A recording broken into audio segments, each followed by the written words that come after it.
আসসালামু আলাইকুম দর্শক, আজকে একটা পারফেক্ট পুডিংয়ের রেসিপি শেয়ার করব। অনেক সময় দেখা যায় পুডিং তৈরি করার সময় পুডিংটা পারফেক্ট হয় না, কিংবা আনমোল্ড করার সময় ভেঙে যায়, অথবা পুডিং থেকে ডিমের একটা ব্যাড স্মেল আসে। আজকে সব টিপস অ্যান্ড ট্রিক্স সহ কিভাবে এই পুডিং তৈরি করলে খুবই পারফেক্ট হবে এবং ভাঙবে না, কোনো গন্ধও আসবে না, এই রেসিপি আজকে শেয়ার করব। সকল টিপস অ্যান্ড ট্রিক্সগুলো জানার জন্য পুরো ভিডিওটি প্রথম থেকে শেষ পর্যন্ত দেখার অনুরোধ থাকলো। প্রথমেই পুডিংয়ের জন্য আমি ক্যারামেল তৈরি করে নিব। আর ক্যারামেল তৈরি করার জন্য অবশ্যই কিন্তু সাদা চিনিটা ব্যবহার করার চেষ্টা করবেন। এটিও একটা গুরুত্বপূর্ণ টিপস, কারণ সাদা চিনির ক্যারামেল বেশি ভালো হয় এবং একটু পাতলা হয় এবং এটি খুব দ্রুত ছড়ানো যায়। তো আজকে আমি যেই মোল্ডে এই পুডিংটা সেট করব, সরাসরি সেই মোল্ডেই কিন্তু ক্যারামেলটা তৈরি করে নিচ্ছি।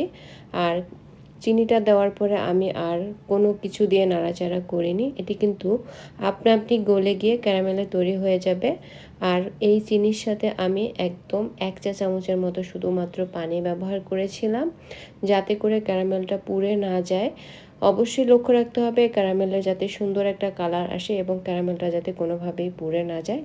এর উপরে কিন্তু পুডিংয়ের স্বাদ এবং সৌন্দর্য অনেকটাই ডিপেন্ড করবে। তো আমার ক্যারামেলটা হয়ে গিয়েছে, আমি ঠান্ডা করতে দিয়ে এখন একটা ব্লেন্ডারে আমি 4টা নর্মাল তাপমাত্রায় থাকা ডিম ব্যবহার করেছি। আর ডিমটা কিন্তু অবশ্যই নর্মাল তাপমাত্রায় থাকা ডিম ব্যবহার করতে হবে। ব্যবহার করেছি চিনি 1/2 কাপ পরিমাণে। ডিম যদি ফ্রিজে থাকে সেই ক্ষেত্রে ঘন্টা 2 আগে বের করে তারপরে নর্মাল করে নিতে হবে। 1/2 কাপ পরিমাণে গুঁড়ো দুধ ব্যবহার করেছি। এখন ব্যবহার করব জাল করে নেওয়া তরল দুধ 2 কাপ।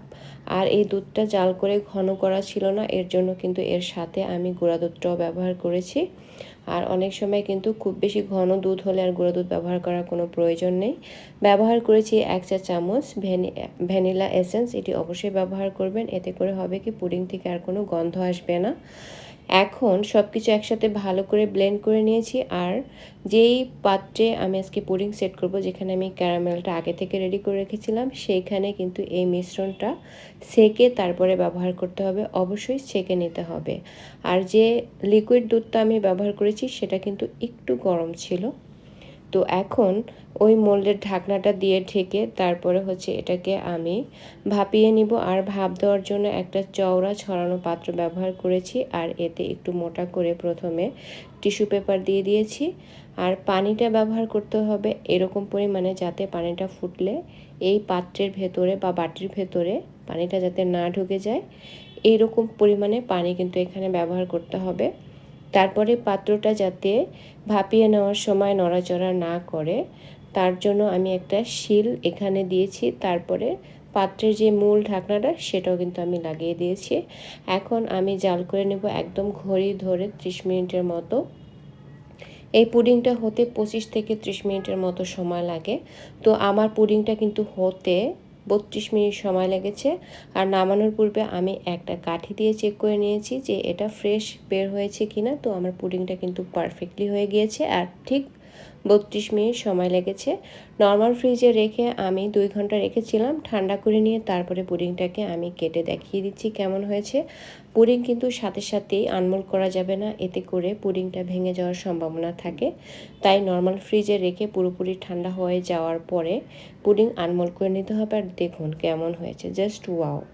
পুডিংয়ের যেমন কালারটা সুন্দর হয়েছে এবং পুডিংটা কিন্তু খুব সুন্দর করে সেট হয়েছে। তো দেখুন কতটা সুন্দর হয়েছে, কতটা পারফেক্ট হয়েছে।